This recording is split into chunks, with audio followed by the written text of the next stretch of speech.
The cargo yard was silent, except for the low hum of ship engines and the dry wind passing through broken towers of scrap metal. Dock 17 stood apart, old, rusted, forgotten. Large freighter rested there like a sleeping beast, covered in dust and burn marks. No one went near it. Buyers walked past it quickly. Whispers followed that ship, that it had vanished during war, then reappeared with no pilot and no signal. Some said it was cursed. Some said it was haunted. Others said don't waste credits on junk. But one man stayed behind. Kellen, a young human mechanic, watched the ship with quiet eyes. His jacket was torn at the shoulder, oil stains covered his boots, and his tool bag was falling apart. But his mind was sharp, and his gut had kept him alive. He listened to the auctioneer's voice echo across the hangar. Next, Lot 47. Decommissioned cargo ship. No record since the last solar war. Hull intact. Engine unknown. Control systems incomplete. Starting bid, 200 credits. Silence. Not a single hand went up. The auctioneer waited, cleared his throat, and tried again. Lot 47. Going cheap. Military frame might be useful for scrap or training. Any offers? Still nothing. People glanced at each other. Some chuckled. Ah! Someone whispered, even rats left that one. Eh? Kellen stepped forward and raised his hand. A hush fell across the hangar. One of the engineers muttered, "You serious?" Kellen didn't answer. He looked straight at the ship, like it was calling to him. The auctioneer shrugged and dropped the hammer, sold Lot 47 to the human in coveralls. No applause. Just quiet stares. Kellen walked up to the ship. Its boarding ramp groaned as it opened, rusty hydraulics screaming like they hadn't moved in years. Inside, it was dark and cold. Dust floated in the air. Panels were missing. Lights flickered overhead. But the bones of the ship were strong. Old design, sure, but repairable. He stepped inside and felt a strange chill on the back of his neck. His boots echoed on the metal floor. The smell of burnt wires and something else, something stale, filled the air. The cockpit was cracked open. Wires hung from the ceiling like vines. One console still blinked faintly. Kellen ran his fingers across it, thinking, this would take weeks to fix, months even, but he needed the challenge. And the price. Dirt cheap. He pulled out his scanner, running a basic systems check. Power cells were drained. Fuel cells missing. But nothing dangerous. Then something strange. The scanner blipped. Life form detected. Kellen paused. He adjusted the settings and scanned again. No life form found. He frowned, tapped the device, and scanned the corridor. Nothing. Must be glitching, he muttered, brushing it off. But still, a weight pressed on his shoulders, like someone was watching. He walked deeper into the ship, past the storage hold. The silence felt too loud. He opened an old cabinet, empty, looked behind crates. Nothing, but then he found something. Strange, a set of small footprints in the dust. Bare feet, too small to be his, too light to be adult. He crouched, touched the print. Warm, that didn't make sense. His heart beat faster. He followed the print's slow, careful steps past engine rooms and towards the far maintenance hall. Doors creaked. Pipes hissed softly. He reached a sealed hatch that didn't appear on the blueprint. It had been welded shut from the outside. Why would someone lock a room from this side? He stared at it. Suddenly, a soft clatter behind him, like metal dropping. He spun around. Nothing. Hello, he called out, his voice bouncing off the walls. No reply. He turned back to the hatch, placing his hand on the cold metal. Something was on the other side. Breathing. He felt it, not in his ears, but in his chest. He grabbed his torch and started cutting through the welds. Sparks flew. The noise was loud, but he didn't stop. One by one, the welds gave way. As the door fell open, darkness stared back at him, and then stepped out, slowly, shielding something small behind her. She was tall, alien, her skin a shade of lavender gray, clothes torn and thin. She looked exhausted, hungry, but fierce. And behind her, clutching her leg, was a small child the same. Glowing eyes wide with terror, the woman whispered, "Please, don't call them. Don't send us back." Kellen couldn't move. This wasn't just a ship. He hadn't bought scrap. He had bought their hiding place.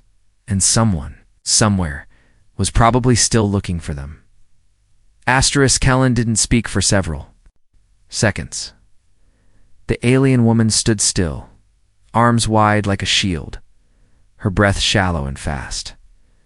Her long hair was tangled, her skin marked with faded bruises, and her knees slightly trembled, but she didn't step back. Her body was clearly malnourished, but she held herself like a wall that refused to fall. Behind her, the child peeked out, no older than 4 or 5. Thin arms wrapped around the woman's leg, and a pair of wide violet eyes blinked up at Kellen. The child wasn't crying. He was silent, like someone who had been taught to hide sound. Kellen finally lowered the plasma cutter. "I'm not calling anyone," he said. The woman didn't relax. Her voice was hoarse and uncertain. "They always call someone. They always want reward." Kellen shook his head. "I didn't buy this ship for that," he replied, calmer now, watching her hands carefully. "You? How long have you been hiding here?" She didn't answer. Instead, she gently pushed the child behind her again and said, since the screaming stopped, since the ship fell quiet.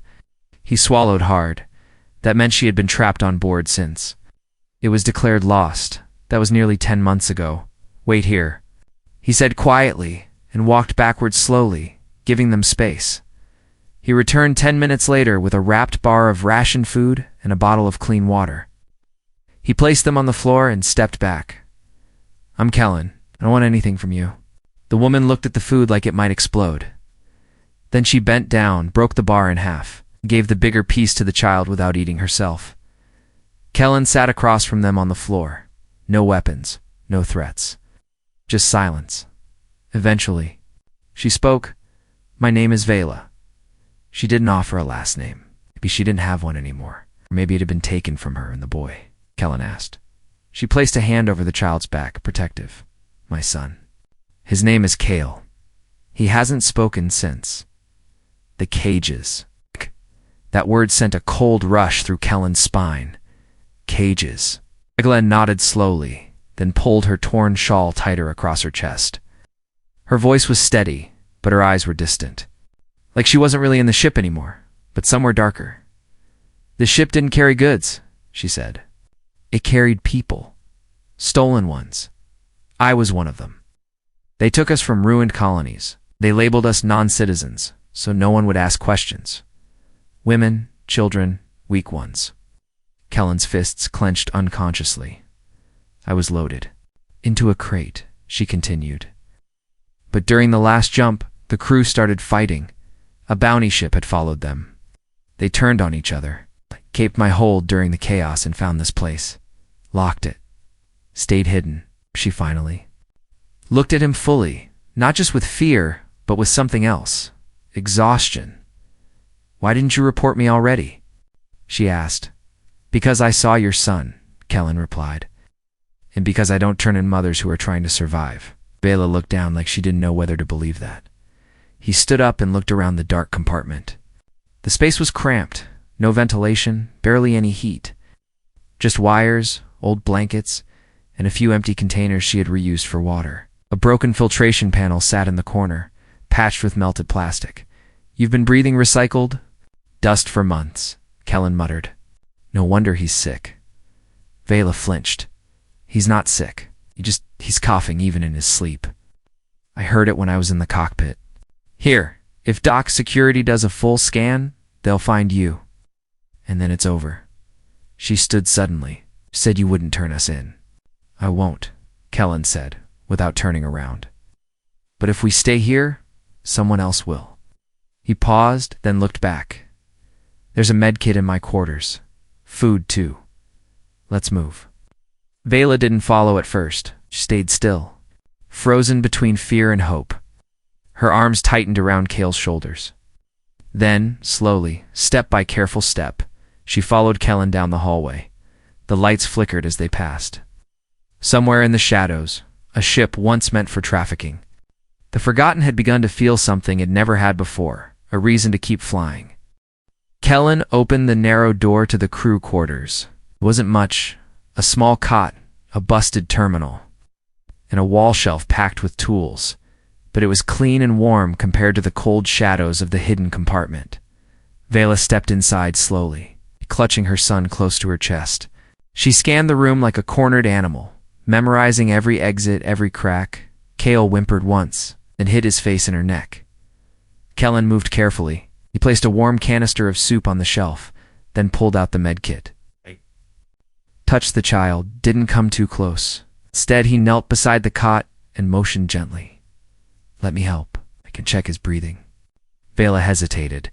Then she whispered to Cale in a soft, unfamiliar language, and slowly. The child uncurled his tiny frame and allowed Kellen to place a scanner over his chest. The screen blinked. Lungs weakened, low oxygen retention. Signs of long exposure to poor air. Kellen exhaled slowly. Too much dust, too little clean air. If we hadn't found him now... He didn't finish the sentence. Vela sat on the edge of the cot and held Cale against her side. The boy leaned into her. Eyes closed, but not sleeping. He looked like a flower wilted in shadow. "I'll need a few hours to fix the filters," Kellen said, standing. "But he'll get better. He just needs air, food, and safety." Vela said suddenly, "He needs to feel safe." Her voice cracked on the last word. Kellen didn't reply. He stepped back, gave her space, and waited. I could feel it. Something pressing behind her silence. Something she was trying to hold in. And then, like a quiet dam breaking, she spoke. "I had another son." Kellen blinked. She paused, eyes on the floor. "I had 2 children when they came for us. My home was already gone. Bombed in the first wave. We were hiding in the sewer tunnels under the Capitol. My mate had died 2 nights before. I carried Cale in my arms. My older son walked beside me. He was only 9. Kellen didn't move. The ship around them hummed softly. It's the only witness to her story. "They caught us outside a food shelter," she continued, right as Cale started crying. "They were looking for survivors. But they didn't see us as people, just mouths. To sell." She clenched her fists. Her shoulders trembled. "They put us in a transport cage, cold metal, no blankets, no light, just numbers burned on our arms. When the ship launched, one of the guards said, 'Too many kids. They won't survive the jump.' So she choked. They threw my older son out of the airlock. Alive." Kellen closed his eyes. Vela wiped her face quickly, as if ashamed. To show weakness, they didn't even check if I was watching. They just did it, and then they laughed. Cale stirred at her side, sensing her pain. She kissed his hair and whispered, "Sleep, little star. I'm here." Kellen knelt again, this time closer. "I'm sorry," he said. It sounded small, useless, but it was real. Vela nodded slowly. "I know your kind humans have done cruel things too," she said, not accusing, just stating truth. "But I've never seen one offer food to a stranger without asking for something back." Kellen sat against the opposite wall, arms resting on his knees. "I lost my sister in the war," he said quietly. "She was on a refugee shuttle that got misidentified by an orbital cannon. Gone in seconds. No chance to say goodbye." They sat in silence. Not strangers anymore. Not fully. After some time, Kellen stood and stretched. "I'll go fix the filters. You and Cale get some rest." Vela hesitated. Then, surprising even herself, she said, "You should rest too." "Done enough for one night," Kellen offered a tired smile. "Not done yet." As he turned to leave, Vela called out softly. "Kellen," he stopped. "Thank you not just for the food or the medicine, but for looking at me like I'm not broken." He didn't reply with words, just nodded once, then walked toward the engine corridor, tools in hand. For the first time in nearly a year, the freighter's lights flickered, not from damage, but from power beginning to return. And somewhere, Deep inside its cold, metal heart, the ship started to feel less like a tomb and more like a home asterisk. The tools clanged softly against the metal floor as Kellen slid under the power grid panel. Sparks flew from old rusted wires, and the flashlight strapped to his shoulder cast long shadows across the hull. But he didn't care. His hands moved quickly, faster than usual. There was urgency in his work now, a reason that had nothing to do with credits. Up in the crew quarters, Vela was trying to help Kale drink warm water. The boy was breathing easier, but still weak. She'd wrapped him in a blanket Kellen had given her. The rough texture scratched her skin. But it felt like luxury after what she'd endured. She had slept with one eye open for months. Now she could hear nothing but the hum of tools and her son's soft breath. Down in the engine bay, Kellen yanked a rusted pipe free and replaced it with a spare from his own bag. He'd scavenged enough parts from other dead ships in the junkyard. It wouldn't be perfect, but it would fly. He checked the data console. Primary core, 34% restored. Oxygen scrubbers, stabilizing. Navigation, standby. Kellen grinned. She's waking up. He whispered it like the ship was alive, and in some ways, maybe it was. After all, this old freighter had carried pain. Oh, it carried purpose, as he tightened the last bolt. The radio clicked behind him. A crackle, then a voice. Dock Patrol Unit 9 reporting sweep of Zone 3 in progress. Unauthorized activity detected in Dock 17. All available personnel respond. Kellen froze. Dock 17. That was this dock. He stood quickly, wiped his hands, hit the emergency power switch. The ship lights dimmed. The radio crackled again. Unregistered power surge traced to auctioned. Cargo ship. Repeat. Dock 17. Approach with caution. Possible contraband or stolen tech. His heart pounded. They had traced the repairs. He ran toward the upper deck and burst into the quarters. Vela stood up instantly, her eyes wide. "They're coming," she asked. Kellen nodded. "You have 5 minutes. Grab what you need and follow me." She didn't ask questions. She lifted Kale gently into her arms, grabbed a pouch with the medicine, followed Kellen out the door. He led them down a narrow ladder shaft into a forgotten storage chamber under the floor, a space not visible to scanners. Hidden behind a fake coolant tank. He had discovered it by accident a year ago, but never thought he'd use it for this. He opened the hatch and pointed inside. "Stay here, no sound, no movement." Vela nodded, her lips pressed tight. Kale looked at Kellen, but said nothing, just blinked eyes curious. Like he didn't understand why people were running again. Kellen shut the hatch gently, and then he ran back to the front bay, opened the main hatch, pulled out his tool bag, and made it look like he had been fixing broken lighting systems near the ramp. 2 officers stormed in a minute later, both in gray armor. Faces half-covered, scanner rods in hand. "State your name and purpose," one demanded. "Kellen Voss, mechanic. Bought this junk bucket from the auction 3 days ago," he replied. Calmly, the officer stepped past him. "This ship registered an illegal power spike. You powering weapons?" Kellen laughed, a real tired laugh. "Weapons. The nav barely turns on."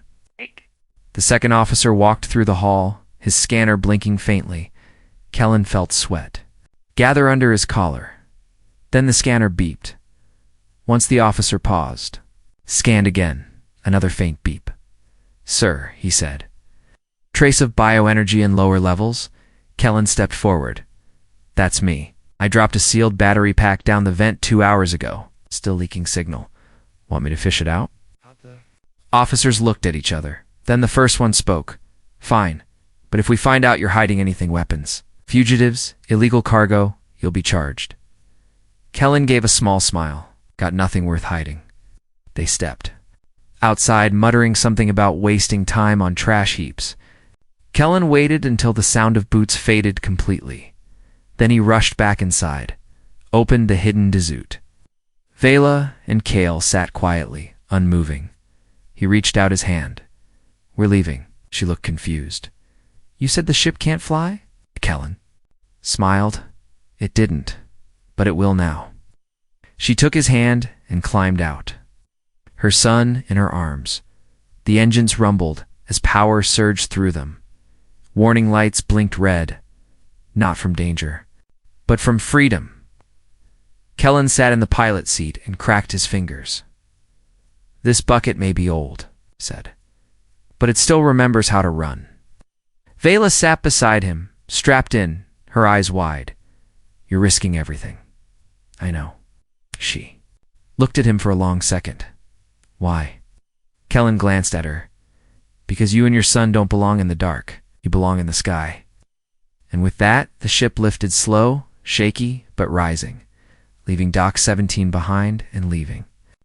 Behind the man Kellen once was. The stars outside the cockpit looked calm, but inside the ship, everything was tense. Kellen tightened his grip on the controls. Sweat rolled down the back of his neck as he angled the freighter out of local orbit. They were almost clear of the patrol zone, almost beside him. Vela watched the navigation screen. Her son was asleep, curled up in a soft blanket behind their seats. It was the first real sleep Cale had gotten in days. Kellen didn't want to wake him, but the moment came. Anyway, unregistered vessel, power down immediately, and prepare for boarding. The voice echoed through the ship's comm channel, cold, commanding, and close. Kellen muttered under his breath and flipped the comm switch. "This is civilian vessel Delta 4-7, under legal ownership. Ship was bought at auction." "What's the problem?" The reply came instantly. "You're broadcasting incomplete transponder data and spiked a security grid when lifting off. We're scanning your ship for contraband and illegal passengers. Stay where you are." Kellen didn't answer. His fingers moved fast over the controls, silently adjusting course by half a degree, just enough to stay moving without breaking formation. Vela leaned in, his voice low. "They know. They're not here for the ship." "I know," he whispered. He reached under the dashboard and flipped open a hidden panel. Inside were a few old ID chips, tools, and one emergency signal scrambler. Placed it on the console. Then the ship jolted. They had locked on with a tractor beam. "Great," Kellen muttered. "They're not waiting for answers anymore." He glanced at Vela. She was already holding her son. Her hands trembled, but her eyes were calm. "Ready? Take him and get to the smuggler crawlspace." "Stay there." She opened her mouth to protest. "No arguments," Kellen said. "You saved him once by hiding. Do it again." She looked at him for a long second, then stood and disappeared into the corridor. The ship's comm crackled again. "Boarding. Team inbound. Do not resist." Kellen stood slowly, pulled on his coat. Then he stepped to the airlock hatch just in time to see the boarding tube attach with a hiss. 3 armed officers stepped aboard, 2 held rifles. The third carried a high-range bioscanner, long and sleek, glowing blue at the end. "Step aside," the lead officer said. "We're doing a full sweep." Kellen raised both hands. "Look, I already explained. I bought the ship. I've been fixing it. Nothing's illegal here." The second officer walked past him and started scanning the hallways. The third one pointed the bioscanner down toward the floor, then toward the storage bay. It beeped once, then again, then louder. The lead officer's eyes narrowed. "Stay where you are." Kellen didn't move, but his chest tightened. The scanner pointed toward the direction of the smuggler crawlspace. "Vela and Cale were down there. I'm detecting 2 unknown life signatures," the officer said. "Non-human, very weak, possibly hiding." Kellen took a breath. "Could be leftover biological waste. Or maybe there were animals on board. I haven't gone through every crate." "You sure about that?" the officer asked. Then he motioned to the second guard. "Open the lower maintenance panel. Let's see who your passengers are." The second officer crouched down near the hidden panel. His gloved hand reached for the latch, and then everything went white. The lights surged. Sparks burst from the wall behind him. A wave of heat slammed through the corridor. Alarms blared. But not from the patrol ship, from Kellen's freighter. The engine core had triggered a false overheat loop. The patrol officers yelled in confusion. "What the hell is happening?" "Back. Everyone out." The lead officer pulled the second man away just before the panel burst in smoke. In the chaos, Kellen grabbed the scanner, yanked it free from the third officer's hand, and smashed it against the wall. The shattered pieces clattered across the floor. "Malfunction," Kellen shouted. "Power core's been unstable since I lifted off." "You want this ship to explode while you're inside?" The lead officer cursed. "We're pulling back. We'll log this." With Central, they turned and retreated down the boarding tube, slamming the hatch behind them. Kellen didn't move for several seconds. He waited, watched, then. Finally, the tractor beam released with a loud hum. They were clear. He exhaled, like he hadn't in years, and dropped to one knee. Moments later, Vela appeared behind him, holding Cale tightly. She didn't say anything, just stared at the broken scanner on the ground. And then at him. "You could have let them take me." "I could have," Kellen replied, standing slowly. "But you didn't." "No," he said. "And I never will." Asterisk. The stars blurred past the freighter's windshield as it soared into the dark belt beyond patrol reach. Kellen kept one hand tight on the throttle. The other hovered over the manual controls, just in case another emergency jump was needed. His ship had never moved this fast. Not since it was built. Not since it was broken. And not since it became a cage for passengers no one cared to count. But now it was running with a purpose. Behind him, Vela sat silent, arms wrapped around her son Cale. Still hadn't spoken a word. But his chest rose steadily now. His face was calmer, no longer twitched at every sound. Kellen didn't look back yet. He COULDN, single quotes. His mind was still replaying the last 10 minutes, the scanner, the heat burst, the officers, the cracked bioreader he'd smashed against the wall. If one of them had been faster, smarter, more suspicious, they'd all be gone. "Worse, navigation's clear," Kellen muttered, mostly to himself. "We've crossed the defense zone. They won't chase us this far. Too many rogue minds in this sector." Vela didn't answer at first. Then quietly she said, "Why would you do this?" Kellen's eyes stayed on the stars. "Do what?" "It's all of this," she said. "Risk your name, your license, your life. For me. For a child that's not yours." He glanced back for the first time. Her eyes were serious, not thankful, not emotional, just tired and curious. Because people like her weren't used to kindness anymore. Kellen leaned back in the chair. "When I was 17, he said, I stole a repair pod from a scrapyard. Got caught within an hour. Thought my life was over. But instead of pressing charges, the yard owner told me, if you're desperate enough to steal something broken, maybe you'll care enough to fix it." Vela didn't interrupt, he smiled. "Faintly, I spent the next 10 years fixing things others abandoned. Ships, engines, even a few people." She looked down at Cale, who was dozing now in her arms. "And us." "You're not broken," Kellen said. "Just cornered." Vala's lips parted, but no words came out. The silence between them wasn't cold anymore. It was warm, like something beginning to grow. But then the comm panel beeped. Kellen snapped forward and checked the signal. A ping. Short. Fast. And not from the patrols. He cursed under his breath. "What is it?" Vala asked, standing. "Bounty network," he said. "Encrypted channel just tagged this ship's ID. Someone sold our coordinates." "Already?" Kellen nodded. "They called. Me a fugitive. Said I stole a government vessel. Now I'm traveling with unauthorized alien cargo." Her shoulders stiffened. "We're being hunted." "Shh. We're being tracked," Kellen corrected. "Hunted means they're close. Tracked means we still have time." He punched a new sequence into the nav system. "We'll jump across the rim line. Too risky for bounty hunters to follow. Radiation storms there fry most scanners." Vela looked at him hard. "Do you know what happens to humans who protect aliens like me in your system?" Kellen didn't flinch. "I do." "Then why don't you turn around?" He looked at her fully.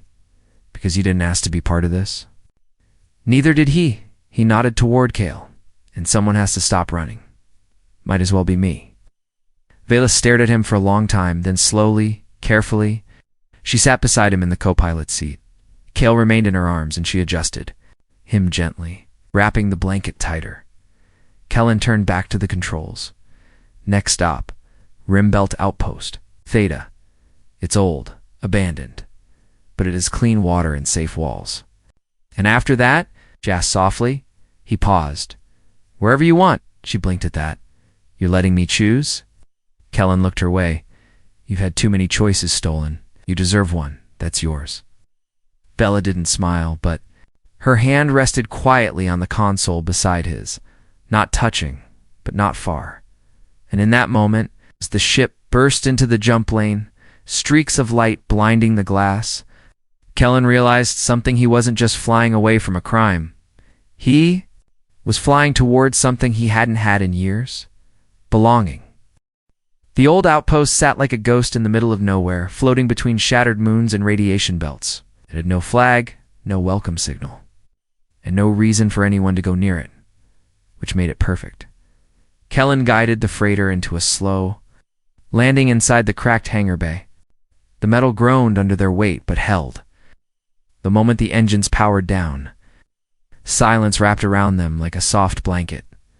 Vela stood by the ramp, her son asleep on her shoulder.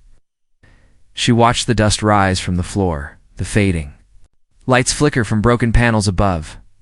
It was abandoned, empty, but it was also the first place in years where she didn't feel hunted. Kellen pulled off his gloves and stretched his arms. I'll check for working air recyclers and see if there's any dry food left in the storage levels. Vela nodded but said nothing. Her eyes followed him as he moved through the outpost like he belonged there, like he had built it with his own hands. Kale stirred gently in her arms. Is it safe here? The boy whispered, voice soft and unsure. Vela knelt down and brushed his hair back. Yes, little star. He brought us somewhere safe. It was the first time Kale had spoken. More than a word. Kellen heard it from across the chamber and smiled. Hours passed. The outpost had just enough power for lights, heat, and water. A miracle, considering how long it had been forgotten. Kellen restored what he could. He sealed the outer door. Fixed the kitchen units, and reprogrammed a cleaning bot that still responded to voice commands. Vela helped where she could. Her hands were still weak, but her eyes watched closely, learning how he worked, how the tools moved, how he solved every broken wire like it was a puzzle that deserved patience. That night, the three of them sat together on the floor near a powered heater. Kellen passed out ration packs. They ate in silence at first, not because there was nothing to say, but because something was settling inside them. Trust, home.